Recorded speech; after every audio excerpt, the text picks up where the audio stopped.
No matter what anybody says, you do not have to put foundation on your entire face. I got so many comments asking me, why don't you wear foundation on your forehead? Because I don't need to. I have an even skin tone on my forehead, no blemishes. I don't need to cover anything on my forehead. So what I'm going to do today is I'm going to show you how I incorporate bronzer on my entire face. That way I don't have to wear heavy foundation.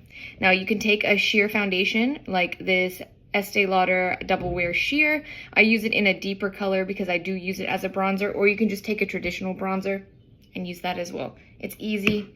If you're not trying to cover something, why are you wearing foundation on that area? Doesn't make any sense.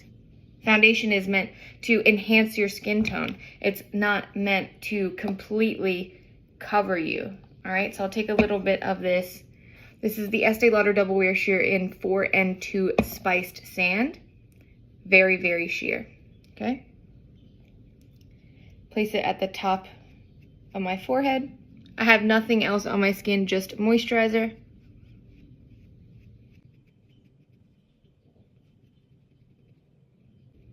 I place my bronzer very high on my cheeks because I like a nice lifted look, and then I always place it on top of my eye too because that would naturally get tan when I'm in the sun.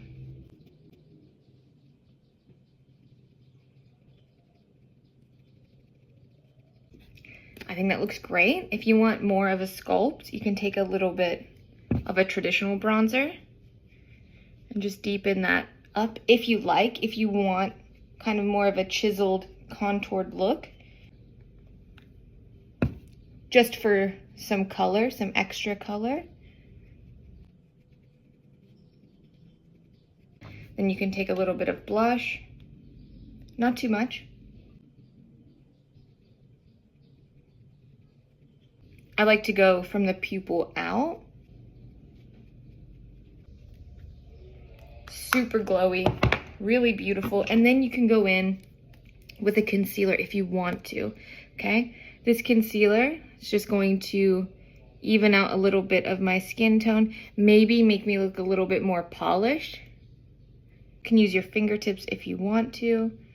But like I said, this is just to kind of take out maybe a little bit of purple under my eye, maybe make me look a little bit more awake. It's like super vibrant, super youthful and glowy skin.